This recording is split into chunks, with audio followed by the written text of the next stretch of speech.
Hello everyone, this is Ritu and you are watching Maths Pirates. So welcome back in your maths classes. कैसे हैं आप सब लोग? Hopefully you all are fine. So today we will discuss exercise 1.1 of chapter first number system of class 9th. इससे पहले हम इसका introduction part पढ़ चुके हैं. अगर किसी बच्चे ने नहीं पढ़ा है तो आपको इस क्लास के डिस्क्रिप्शन बॉक्स में उसका लिंक मिल जाएगा, आप वहाँ से उसको चेक कर लेना. तो चलिए फिर स्टार्ट करते हैं एक्सरसाइज 1.1.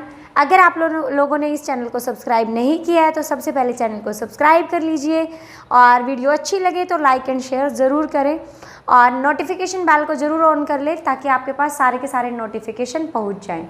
चलिए देखिए, तो 1.1 एक्सरसाइज का फर्स्ट क्वेश्चन क्या है. छोटी सी एक्सरसाइज है और बिल्कुल ईजी सी. फर्स्ट कह रहा है is zero A rational number. कह रहा है क्या ज़ीरो एक रेशनल नंबर है. और उसके बाद कह रहा है can you write it in the form p by Q where p and q are integers and q not equals to zero. तो देखिए, ये मैंने जब इंट्रोडक्शन आपको करवाया था तभी अच्छे से समझा दिया था कि yes zero is a rational number. तो यहाँ पर हम लिखेंगे yes zero is a rational number. Zero एक रेशनल नंबर है. अब वो कह रहा है भाई रेशनल नंबर क्यों है, आपको ये बताना है. तो मैंने आपको बताया था कि जो उसने नेक्स्ट लाइन में भी पूछा है can you write it in the form p by Q. भाई p बाई क्यू के फॉर्म में लिख सकते हैं, वहाँ पर q not equals to zero है. तभी तो हम इन्हीं चीज़ों को देखते हुए तो बोल रहे हैं कि ये क्या है, एक रेशनल नंबर.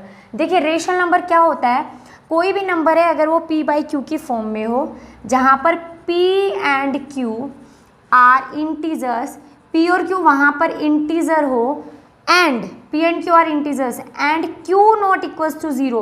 इट मीन्स जो डिनोमिनेटर है आपके पास वो क्या होना चाहिए, नॉन ज़ीरो. तो ज़ीरो को हम क्या लिख सकते हैं, we can write it in the form of zero by one where zero and one both are integers and q not equals to zero. So you can say that this is a rational number. Question समझ में आया, इसको इस form में लिख सकते हैं. कैसे लिखा आपने देख लिया, ठीक है. नेक्स्ट देखिए, कह रहा है find 6 rational number between 3 and 4. 3 और 4 के बीच में 6 रेशनल नंबर फाइंड करिए. तो देखिए ये क्वेश्चन है, हमने पहले 8th क्लास में भी ऐसा क्वेश्चन पढ़ा था लेकिन वहाँ पर कुछ और मेथड लगाते थे. यहाँ पर हम कोई और मेथड लगाएंगे. हमें 6 रेशनल नंबर फाइंड करने हैं किसके बीच में, 3 एंड 4 के बिटवीन में. तो देखिए पहले क्या करते थे, अगर मैं कह रही हूँ आपको दो नंबर दे दिए जाए 1 और 2, आपको इसके बीच का एक नंबर फाइंड करना है या कितने भी फाइंड करने हैं, बट फिलहाल हम एक नंबर की बात करते हैं. तो हमेशा क्या करते हैं, हम उसकी मिड टर्म निकालते हैं. और मिड टर्म निकालने का फॉर्मूला क्या होता है कि दोनों नंबर्स को ऐड करिए और 2 से क्या कर दीजिए, डिवाइड. यानी x और y दो नंबर्स अगर हमारे पास हैं तो हम दोनों का करेंगे सम और उसको क्या कर देंगे 2 से डिवाइड. तो हमारे पास उसकी मिड टर्म आ जाएगी. जैसे इसकी आ गई 3/2. तो 1/2 के बीच में क्या होता है 3/2. और अगर इसको डेसिमल में लिखते हैं तो 1.5. तो भाई इसके बीच में 1.5 ही तो होगा. बिल्कुल सही. लेकिन अब एक चीज़ का ध्यान रखिए, अगर आपको यहाँ पर 1 नंबर निकालना है तो निकाल लिया, 2 निकालना होता तो हम इन दोनों के बीच में निकाल लेंगे, 3rd इन दोनों के बीच में निकाल लेंगे. लेकिन ये प्रोसीजर जो है वो थोड़ा बड़ा हो जाता है. और मान लो आपसे कुछ ज़्यादा ही बड़े नंबर्स पूछ लिए जाए या फिर आपसे फ्रैक्शन में पूछ लिए जाए. ये नंबर सिंपल था. अब मैं आपको यहाँ पे बोल रही हूँ इन दोनों नंबर्स के बीच में 6 रेशनल नंबर्स फाइंड करिए. तो फिर ये क्वेश्चन काफ़ी लंबा हो जाएगा. तो हम एक दूसरा मेथड अप्लाई करेंगे जो कि सारे क्वेश्चंस पे एप्लीकेबल है और वो इजी भी पड़ेगा और शॉर्ट भी है. ठीक है, तो देखिए अब मैं यहाँ पर वही क्वेश्चन कर रही हूँ या फिर जो मैंने अभी जस्ट करवाया मिड टर्म निकालने का, आप उससे भी सोल्व कर सकते हो. लेकिन अगर इससे ईजी और शॉर्ट मेथड है तो फिर हमें उसको फॉलो करना चाहिए. तो देखिए उस मेथड को सोल्व करने का क्या तरीका है. सबसे पहले दोनों का डिनोमिनेटर सेम होना चाहिए. तो यहाँ पर तो डिनोमिनेटर ऑलरेडी सेम ही है, 3/1 और 4/1, 1 मैंने लिख दिया तो सेम है. अब आपको कितने नंबर्स, अगर मान लो यहाँ पर सेम नहीं होता तो फर्स्ट क्या काम करना था, आपको दोनों का डिनोमिनेटर जो है उसको सेम बनाना था.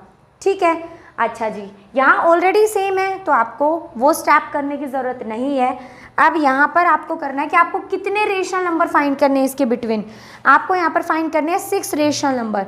तो 6 करने हैं तो जितने नंबर आपको फाइंड करने हैं ना उसमें क्या ऐड करोगे, 1 ऐड करोगे तो टोटल नंबर कितने हो गए, 7.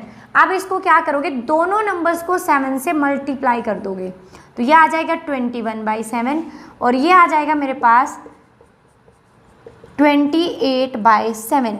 अब यहाँ पर भी आपको एक चीज़ ध्यान रखने की ज़रूरत है, क्योंकि आप बहुत सारे जो स्टूडेंट है वो क्या मिस्टेक करते हैं, आप लोग क्या करते हो कि 7 से मल्टीप्लाई करते हो सॉरी, जब आप मल्टीप्लाई करते हो तो आप सिर्फ ऐसे मल्टीप्लाई कर देते हो, तो ये बिल्कुल गलत है। क्यों गलत है, मान लो मैंने यहाँ पर भी इसको 7 से कर दिया 28, तो मेरे पास ये नंबर आ गए। अब इसके बीच में नंबर क्या बचे, 22, 23, 24। क्या 3 और 4 के बीच में वो नंबर आएंगे, नहीं आ सकते ना। 3 और 4 के बीच में 22, 23 कहाँ से आ गए। एक चीज़ का हमेशा ध्यान रखिए, जब भी डिनोमिनेटर में, और ये बात मैंने आपको पहले काफ़ी बार बताई है, बहुत बार बता चुकी हूँ, कि जब भी अगर फ्रैक्शन में कोई नंबर है तो अगर उसके साथ कोई ऑपरेशन यूज़ करते हैं, मल्टीप्लाई कर रहे हैं, उसमें कुछ ऐड कर रहे हैं, डिवाइड कर रहे हैं, तो दोनों से करेंगे, सेम न्यूमरेटर में करेंगे, सेम डिनोमिनेटर में करेंगे। तो मल्टीप्लाई करना है 7 से, तो न्यूमरेटर और डिनोमिनेटर दोनों से अलग अलग करना पड़ेगा। अब हमारे पास ये आ गया 21/7, 28/7। ये क्या है, ये इक्विवेलेंट फ्रैक्शन है, जो कि आपने 8th 7th क्लास में भी पढ़ा था, इवन आपने 5th क्लास से पढ़ा है। ये इक्विवेलेंट फ्रैक्शन मतलब, इसका मतलब यही है, कट कर दो, 7 3 ज़ा 21, 7 4 ज़ा 28, तो 3 4 ही तो है ये। अच्छा, now so required 6 rational number between 3 and 4। बस क्वेश्चन हमारा सोल्व हो चुका है। हमें 6 रेशनल नंबर्स फाइंड करने थे, तो इन नंबर्स के बीच का क्या आया, 22/7, 23/7, 24/7, 25, 26, 27। क्योंकि इनके बिटवीन फाइंड करना था, तो हम 21 और 28 को नहीं लेंगे, बाकी के नंबर्स को ले लिया। तो काउंट करना, क्या ये 6 हैं, बिल्कुल 6 है। अगर इससे ज़्यादा भी एक नंबर हो, 2 नंबर हो, या कितने भी ज़्यादा हो तब भी चलेगा, बस मेन है कि उससे कम नहीं होने चाहिए। जितने आपको फाइंड करने चाहिए उतने नंबर्स होंगे। तो ये काफ़ी इम्पोर्टेंट क्वेश्चन है, इसको ध्यान से देखिएगा, क्योंकि हर बार एग्जाम में इस टाइप का एक ना एक क्वेश्चन आता है जिसमें 2 नंबर्स के बिटवीन आपसे रेशनल नंबर्स फाइंड करवाए जाते हैं। अब देखिए इसका नेक्स्ट क्वेश्चन, क्वेश्चन नंबर 3। क्या है क्वेश्चन नंबर 3? ये कह रहा है find 5 rational numbers between 3/5 and 4/5। कह रहा है 3/5 और 4/5 के बीच में आपको 5 रेशनल नंबर्स फाइंड करने हैं। तो सेम जो मैंने आपको स्टेप्स बताए थे वही फॉलो करते हैं। अब मैंने क्या बताया था फर्स्ट, कि डिनोमिनेटर क्या होना चाहिए, सेम। तो यहाँ पर तो ऑलरेडी सेम है, तो हमें यहाँ पर करने की ज़रूरत नहीं है। अगर डिफरेंट होते तो सेम कैसे करते, आप वहाँ एलसीएम लेते, या आप इसको किसी नंबर से मल्टीप्लाई करते, इसको किसी से, और दोनों के डिनोमिनेटर को सेम बनाते।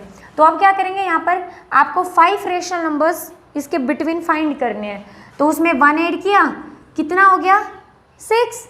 सो मल्टीप्लाई कर दीजिए, 3/5 को 6 से मल्टीप्लाई किया तो ये आ गया मेरे पास, 4/5 को 6 से मल्टीप्लाई किया तो ये आ गया मेरे पास। ठीक है, तो ये नंबर्स मेरे पास आ गए हैं। अब मुझे बीच के नंबर्स बताने थे, तो हम लिखेंगे नंबर्स, रेशनल नंबर्स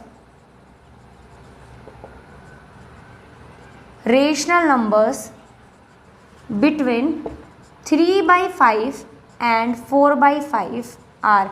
क्या क्या रेशनल नंबर्स हैं बिटवीन में, बताइए जल्दी से।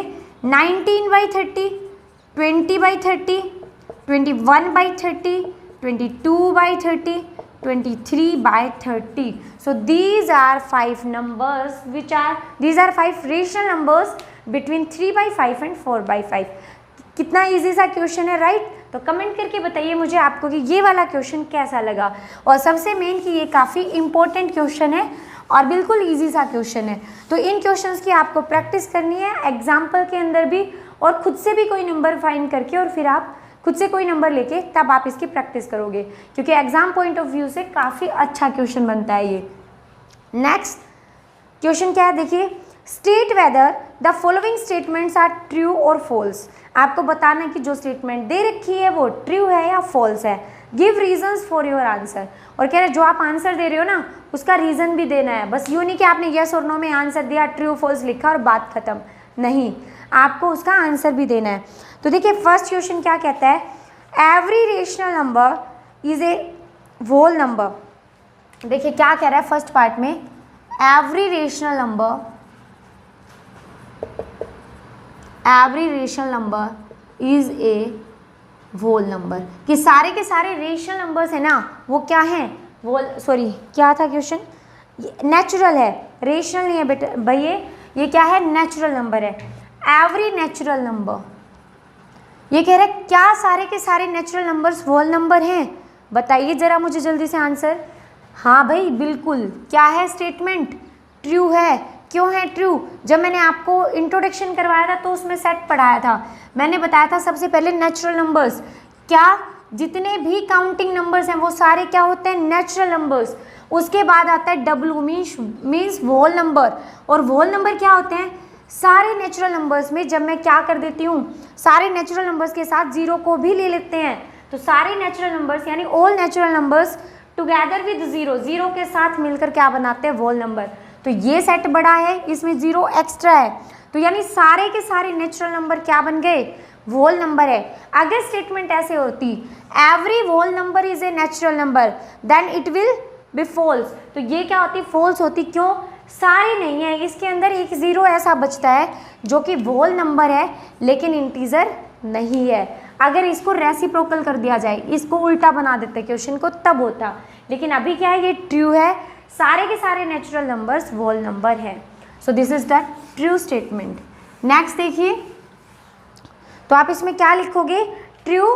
क्यों, क्योंकि जो कलेक्शन ऑफ होल नंबर्स है वो सारे के सारे क्या करते हैं, collection of whole numbers contains all the natural numbers, ये इसका रीजन है भाई।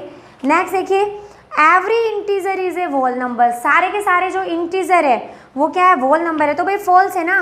Every integer is a whole number कैसे हो सकता है, कह रहे सारे इंटीजर होल नंबर है। आपको पता है होल नंबर तो ये नंबर्स होते हैं, यही होते हैं, लेकिन इंटीजर्स में सारे नेगेटिव नंबर्स भी तो होते हैं। तो मान लिया मैंने -5 ले लिया, -7 ले लिया, ये सारे क्या हैं, ये सारे इंटीजर है, बिलोंग्स टू इंटीजर, बट ये इंटीजर्स है ना, तो ये होल नंबर कैसे हो सकते हैं, but these are not whole numbers. तो हम बोलेंगे कि नेगेटिव जो नंबर्स हैं वो होल नंबर में काउंट नहीं होते, इसलिए ये स्टेटमेंट कैसी है, फॉल।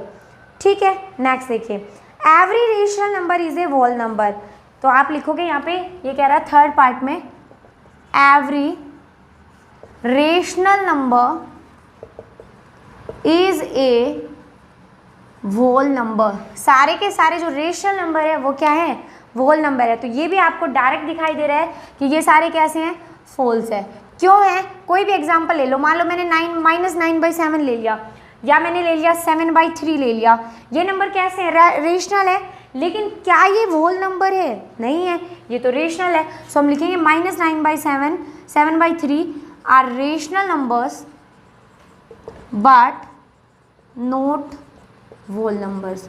ये रेशनल नंबर है लेकिन ये होल नंबर्स नहीं है, होल नंबर में तो कंप्लीट नंबर्स आते हैं, जो कि ये नहीं है। तो ये थी आपकी एक्सरसाइज 1.1, जो कि काफ़ी इजी एक्सरसाइज थी। इसके अंदर जो एक क्वेश्चन था, ये वाले भी ट्रू फॉल्स में आपसे पूछ सकते हैं, या 1 मार्क्स में ये क्वेश्चन भी इंपॉर्टेंट बनते हैं।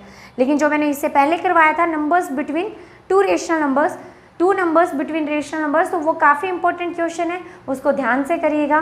तो इन क्वेश्चंस की करिएगा प्रैक्टिस। मिलते हैं फिर नेक्स्ट क्लास में, बाय, टेक केयर।